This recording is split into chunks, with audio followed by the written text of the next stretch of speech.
Hi guys! Today we're going to paint this really cool Halloween scene. I'm going to use my number 3 Grabby, which is my favorite, and a number 14 round just from Master's Touch.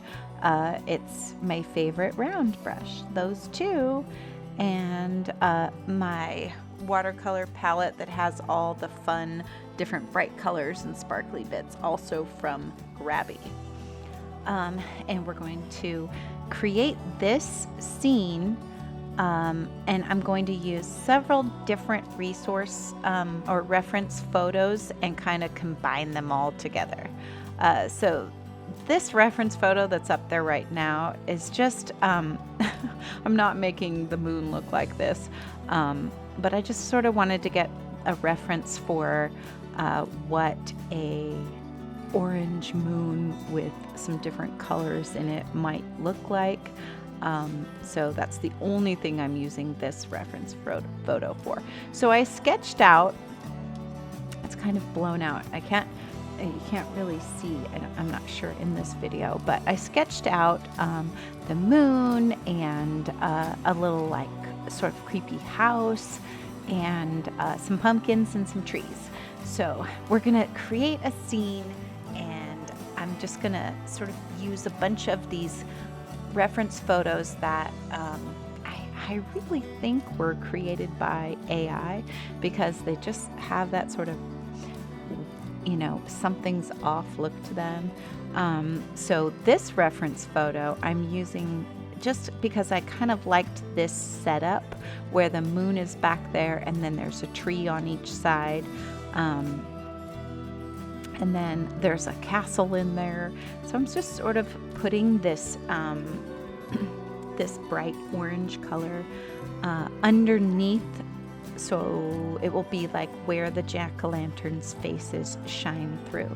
And then see these 3 little trick-or-treaters. I want to say they're trick-or-treaters. I'm using that reference photo, which is blinking and freaking out, which is a little bit creepy all by itself. It's like lightning. But so I'm just washing in this dark, or just sort of gray, washing it in, and I'm gonna let it dry. But I'm trying to make it, I put the water in and I'm just dropping that black because I want it to, as it dries, spread out and kind of give the feeling of trees that are off in the distance, like this little castle. So now you can see in the reference photo, I sketched a house, I guess castle, I think it's a house. It actually might be a church, but I sketched similar to the one in the reference photo, and then I dropped the orangey yellow in the windows because somebody's home in there. And I'm just using a light gray first, like always with watercolor. We're gonna layer upon layer upon layer. So I'm putting the base layer of this building structure, whatever you want it to be, and I'm doing it just really light so I can go then back in and create the depth with different layers. And I'm using like just diluted black pigment, but I'm also dipping in the iridescent kind of sparkly gray that's in this palette. If you guys have watched me paint before or painted with me before, you know that I love this palette because it has all of like the common colors, but then it also has neon colors and it has all of these metallics. And I love, especially in these holiday, creepy or holiday Christmas, anything holiday, I think adding some sparkle is fun. So now I switched over to this reference photo because I thought these little trick-or-treaters were really super cool. And I loosely sketched them in, and I'm just adding their little pumpkin heads and making them sort of walk toward the house. And I'm doing this while I'm letting the first layer of the house dry. And they have these cool little cloaks. And yeah. And I'm just dropping it in, and then I'm cleaning off my brush and having a clean wet brush and picking up some of the pigment so that just there's some movement in their little outfits. I thought it was kind of neat that they were just pumpkin heads in black. Kind of a different take on trick-or-treaters because, you know, they're not in very different outfits. And maybe they're not trick-or-treaters. Maybe they're some like creepy presents.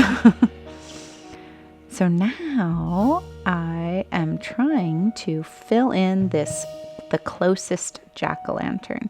So I put that orangey yellow in the background, but I decided to grab some of the fluorescent orange. And when I say it's fluorescent, it's not really showing up as fluorescent as it is in this video, but trust me, it is bright. It's like practically glowing, which I thought would be appropriate and perfect for the inside of the pumpkin's eyes, because then the light can be showing out the jack-o'-lantern.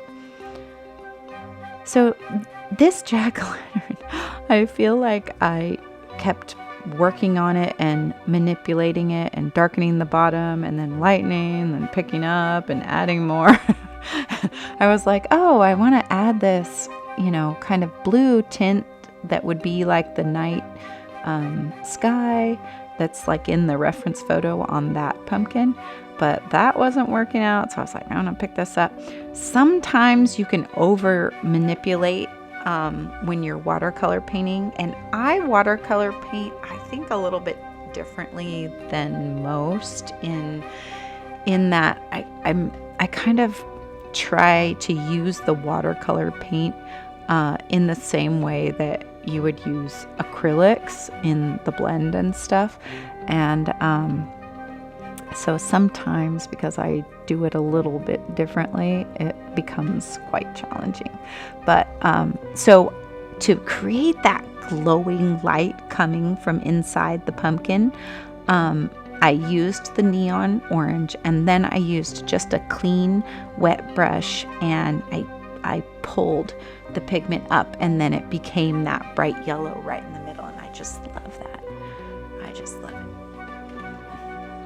So now, see in the photo, there's that reflection, like there's like a little bit of water on the ground. I attempted to create that, and we'll put like layers over it after that first one dries, because as I'm going, I'm like, I'm not sure how this is working out. So now I'm going over for my second coat or my second layer of paint, and I'm adding the little crosses on the top of the church, which I guess I decided is a church.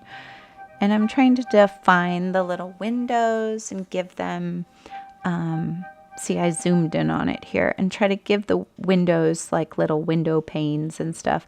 Although it's far enough away that I wanted it to be kind of a little bit more ambiguous and not so in focus, if you will.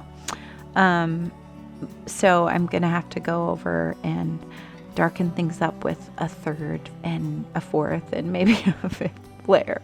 But so we're just adding some depth. And I don't know if you noticed, but I added some orange onto the steeple or the top on the right, and then one that's like the one that's right in front of the moon, because I thought it would be sort of reflecting the orange of the moon. So that's what's going on there. That's why because I really like to make it like it would be in real life, even when I'm making something kind of cartoonish like this. So now I'm just trying to paint in this little crow. And as I'm doing it, all the time when I just freehand it and I don't sketch it with a pencil first, I never like how it turns out. So I didn't love the crow. So now these are just from my brain. There's no reference photo. I was just gonna add some creepy trees and things that sort of blurred the front of the church, because I didn't want to paint where the church meets the ground, just because that can sort of come out really cartoonish, or I don't know what the word is, elementary or whatever. So I tried to just make it like that church was far in the distance and these kids are walking up to trick or treat. Now I'm just sort of darkening up the tree here, and I'm noticing that the orange reflection that I put in, I kind of covered up. So I'll go back in later and add it back in. But the trees also, I'm just freehanding. I, again, probably should have sketched them, but I'm just sort of like, oh, you know, I loved the reference photo that had the branches sort of going towards each other, toward the center. So I'm just trying to create that. And I didn't really love how this tree was turning out, because trees don't really like have these big fat branches that go down into like little tiny wispies. But I mean, it's not like a real. So now I'm trying to add that that orange reflection back in. And of course, I'll like do a second and third and fourth coat on the trees as well. And I'm trying to darken the sky in a little bit around the crow. And then I'm using a clean wet brush to pick up some of that dark so that there is a place to add the orange once it dries. So now I begin the sort of laborious task of making all the jack-o'-lanterns faces. I didn't quite know what I was getting myself into when I put the blobs of orange down. I was like, I want a bunch of jack-o'-lanterns, but then creating them was, not the easiest thing in the world. But now you can see why I had the orangey yellow in the background, because then that's the glow that's popping out to make the jack-o'-lanterns. As I'm painting these little branches that are going over the moon, I am just marveling at how watercolor it's like the artist doesn't even have to be there. Watercolors just on their own, as they dry and blend, just create the most beautiful things.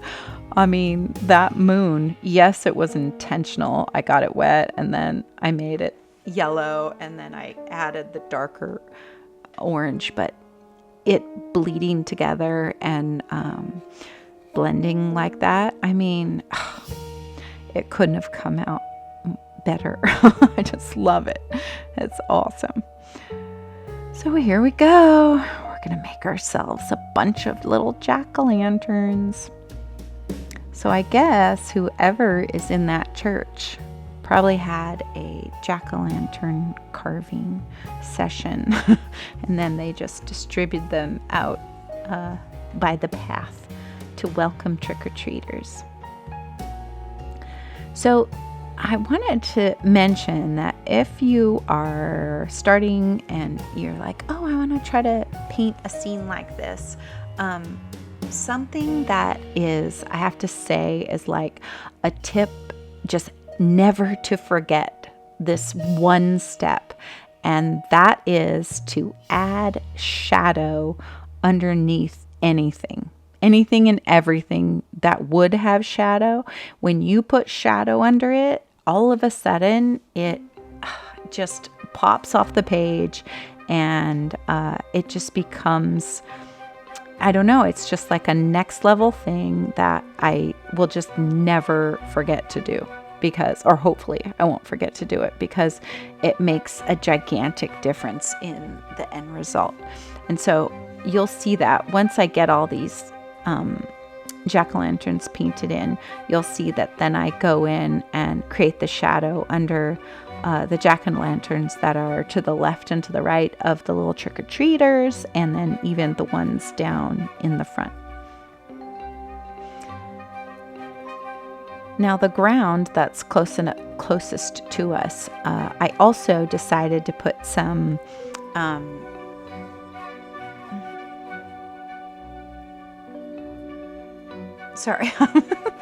I also decided to put some iridescent, not iridescent's the wrong word, metallic paint down there also, just because I think it makes it a little eerie. Okay, here we go.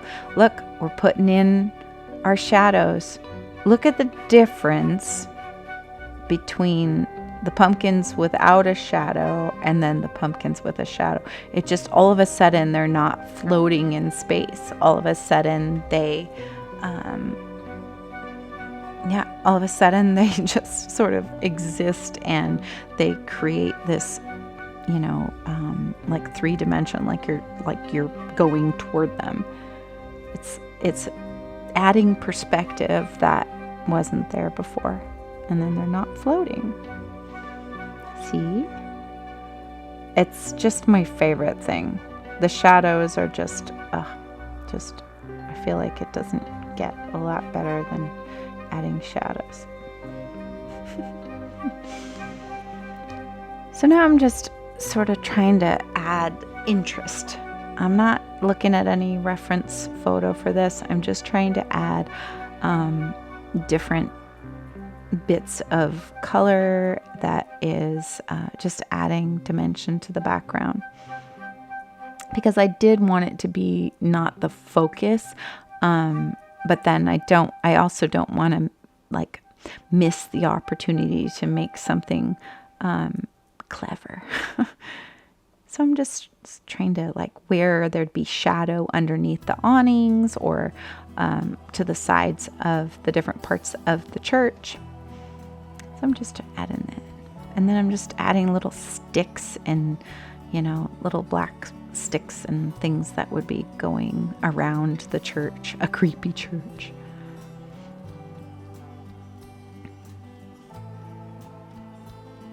And now I'm darkening in the foreground, and I'm trying to get it around that puddle that is reflecting the light from the pumpkin, just to give it some extra contrast. And then adding some warmth with brown, because everything was kind of black. I'm just popping in some more ground here and there, and some reflection from the moon. And then I thought it was really cool. I just took some, just a clean water brush, and I swiped around the base of the church. And then as that dried, it kind of created these really cool kind of ghostly type shapes. It was pretty cool. So I'm just darkening things here and there. My eyes are just sort of perusing around and saying, how can I like deepen details here and there?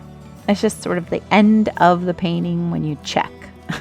You know, when you're like, okay, what am I missing? Yeah.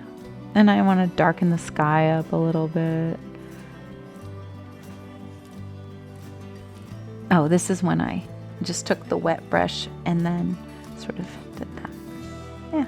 So this is my favorite part. I'm peeling off the tape. That clean line that is created is so satisfying. Peeling off the tape. I did wait for it to dry. It just doesn't look like it because this is fast forwarded. But I did wait for it to dry because that's the whole point of the tape. And there it is. This one's a little different from the other fall painting I did because this one has like a creepiness to it, I guess. And then I'm gonna try to move it so you can see the metallic that I put on the church. Just kind of like, and in the ground. I love it. I just am obsessed with metallic watercolor paint. I love it. Thank you guys for painting with me today. I hope you like how it turned out. I'll give you a little close-up. I hope you liked how it turned out. I think it's fun and whimsical, and this is a kind of cool example of how you can take a couple different reference photos and blend them all into one to create your own artwork. There it is. Have a happy Halloween, a safe season, and I'll see you next time.